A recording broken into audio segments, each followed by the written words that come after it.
ಅದು ಸರ್ಕಾರಿ ಆಸ್ಪತ್ರೆ. ಅಲ್ಲಿಗೆ ಬರೋರೆಲ್ಲ ಬಡವರು, ಕಾರ್ಮಿಕರೇ ಹೆಚ್ಚು. ಆಸ್ಪತ್ರೆ ಹೈಟೆಕ್ ಆಗಿದ್ರೂ ಜನ ಮಾತ್ರ ಪರದಾಡ್ತಾನೆ ಇದ್ದಾರೆ. ಮತ್ತೊಂದೆಡೆ ಪಾಲಿಕೆ ನಿರ್ಲಕ್ಷ್ಯದಿಂದ ರಸ್ತೆ, ಚರಂಡಿ ಕಾಮಗಾರಿ ಅರ್ಧಕ್ಕೆ ನಿಂತಿದ್ದು ಜನ ಬೇಸತ್ತು ಹೋಗಿದ್ದಾರೆ.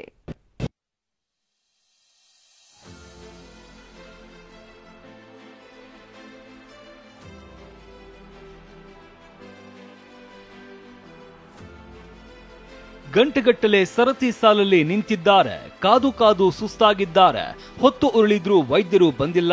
ಸರ್ಕಾರಿ ಆಸ್ಪತ್ರೆಯಲ್ಲಿ ರೋಗಿಗಳು, ಗರ್ಭಿಣಿಯರ ಪರದಾಟ ಅಷ್ಟಿಷ್ಟಲ್ಲ.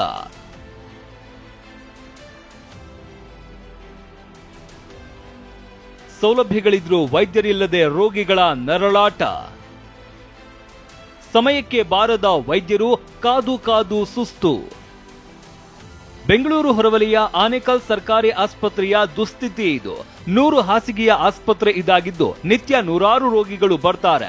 ಆದ್ರೆ ಆಸ್ಪತ್ರೆಯಲ್ಲಿ ಬೆರಳೆಣಿಕೆಯಷ್ಟು ವೈದ್ಯರು ಮಾತ್ರ ಇದ್ದು ಅವರು ಸಮಯಕ್ಕೆ ಸರಿಯಾಗಿ ಬರ್ತಾ ಇಲ್ಲ. ಇದರಿಂದ ರೋಗಿಗಳು ಗಂಟೆಗಟ್ಟಲೆ ನಿಲ್ಲುವಂತಾಗಿದೆ. 9 ಗಂಟೆ ಬಂದ್ರೆ ಡ್ಯೂಟಿ ಡಾಕ್ಟರೇ ಇರೋದಿಲ್ಲ. ಜಲ್ದಿ ಟ್ರೈನಿಂಗ್ ಬರೋ ಡಾಕ್ಟರು ಜೊತೆ ಬರ್ತಾರೆ. ಅವ್ರು ಬಂದು ಇಲ್ಲಿ ನಿಂತ್ಕೊಂಡಿದ್ರೆ ನಾವು ಟ್ರೈನಿಂಗ್ ಡಾಕ್ಟರ್ ಹತ್ರ ತೋರಿಸೋದ ಇಲ್ಲ ನಾರ್ಮಲ್ ಡಾಕ್ಟರ್ ಹತ್ರ ತೋರಿಸೋದ. ಅವರು ಡಾಕ್ಟ್ರ್ ಬಂದ್ರೇನು ಇನ್ನೊಂದು ವಾರ್ಡಲ್ಲಿ ಶಾರ್ಟೇಜ್ ಇರೋದು ನಿಂತ ಬಂದು ಇನ್ನೊಂದು ವಾರ್ಡಲ್ಲಿ ಚೆಕ್ ಮಾಡ್ತಾ ಇರ್ತಾರೆ. ಆ ಮುಂದೆ ಡಾಕ್ಟ್ರ್ ಇಲ್ಲಿ ಸ್ವಲ್ಪ ಜಲ್ದಿ ಬಂದ್ರೆ ನಾವು ತೋರಿಸ್ಕೊಂಡು ಹೋಗೋಕ್ಕಾಗುತ್ತೆ. ಕೆಲಸಗಳಿಗೆಲ್ಲ ಲೀವ್ಗಳು ಹಾಕ್ಕೊಂಡು ನಾವು ಎಲ್ಲ ಇದು ಮಾಡೋಕ್ಕಾಗೋದಿಲ್ಲ. ಆನೇಕಲ್ ಸರ್ಕಾರಿ ಆಸ್ಪತ್ರೆಗೆ ವರ್ಷದ ಹಿಂದೆ ಹೈಟೆಕ್ ಟಚ್ ನೀಡಲಾಗಿದೆ. ಆದ್ರೆ ವೈದ್ಯರು ಮತ್ತು ಸೂಕ್ತ ಸಿಬ್ಬಂದಿ ಇಲ್ಲ.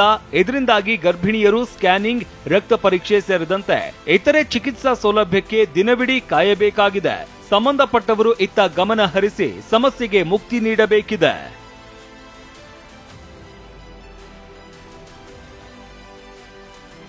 ಕಿತ್ತು ಬಂದ ಸ್ಲ್ಯಾಬ್, ಅಂದ್ರಹಳ್ಳಿ ಜನರಿಗೆ ನಿತ್ಯ ಸಂಕಷ್ಟ. ಆಸ್ಪತ್ರೆ ಸಮಸ್ಯೆ ಒಂದು ಕಡೆಯಾದ್ರೆ ಇತ್ತ ರಸ್ತೆ, ಚರಂಡಿ ಸಮಸ್ಯೆಯಿಂದ ಅಂದ್ರಹಳ್ಳಿ ರಾಮಸ್ವಾಮಿ ಬಡಾವಣೆ ಜನ ರೋಸಿ ಹೋಗಿದ್ದಾರೆ. ಕಾಮಗಾರಿ ನೆಪದಲ್ಲಿ 2.5 ತಿಂಗಳ ಹಿಂದೆ ರಸ್ತೆಯನ್ನ ಅಗೆದು ತೆಪ್ಪಗಾಗಿದ್ದಾರೆ. ಪಾಲಿಕೆ ನಿರ್ಲಕ್ಷ್ಯಕ್ಕೆ ಪ್ರತಿದಿನ ಒಬ್ಬರಲ್ಲ ಒಬ್ಬರು ವಾಹನ ಸವಾರರು ಬಿದ್ದು ಗಾಯ ಮಾಡ್ಕೊಳ್ತಾ ಇದ್ದಾರೆ. ಒಂದು ನಿಯರ್ ಬೈ ಒಂದು ಸ್ಕೂಲ್ ಇದೆ. ದಿನ ಇಲ್ಲಿ ತುಂಬ ಜನ ಮಕ್ಕಳುಗಳು ಓಡಾಡ್ತಾ ಇರ್ತಾರೆ. ಅವರಿಗೂ ಮಕ್ಕಳಿಗೂ ಓಡಾಟಕ್ಕೆ ತೊಂದರೆ ಇದೆ. ಗಾಡಿಗಳು ಹೋಗ್ಲಿಕ್ಕೆ ದಾರಿ ಇಲ್ಲ. ಮೋರಿಗಳಿಗೆ ಒಂದು ಸರಿಯಾದ ದಾರಿ ಇಲ್ಲ. ಅಂದರೆ ಅಲ್ಲಿ ಕಲ್ಲುಗಳದು ವ್ಯವಸ್ಥೆ ಇಲ್ಲ. ಚರಂಡಿ ಸ್ಲ್ಯಾಬ್ ಒಡೆದಿದ್ರಿಂದ ಕೊಳಚೆ ನೀರು ಹರಿಯದೆ ಹಾಗೆ ನಿಂತಿದೆ. ಇದರಿಂದ ಸೊಳ್ಳೆ ಕಾಟ ಶುರುವಾಗಿದೆ. ಸಮಸ್ಯೆ ಬಗ್ಗೆ ಸ್ಥಳೀಯ ಶಾಸಕರಿಗೆ ಮನವಿ ಮಾಡಿದ್ರೂ ಪರಿಹಾರ ಸಿಕ್ಕಿಲ್ವಂತೆ. ಅರ್ಧಕ್ಕೆ ನಿಂತಿರುವ ಕಾಮಗಾರಿಗೆ ಅಧಿಕಾರಿಗಳು ಇನ್ನಾದ್ರೂ ಮುಕ್ತಿ ನೀಡಬೇಕಿದೆ. ಆನೇಕಲ್ನಿಂದ ರಾಮು ಜೊತೆ ಶಾಂತಮೂರ್ತಿ, TV9 ಬೆಂಗಳೂರು.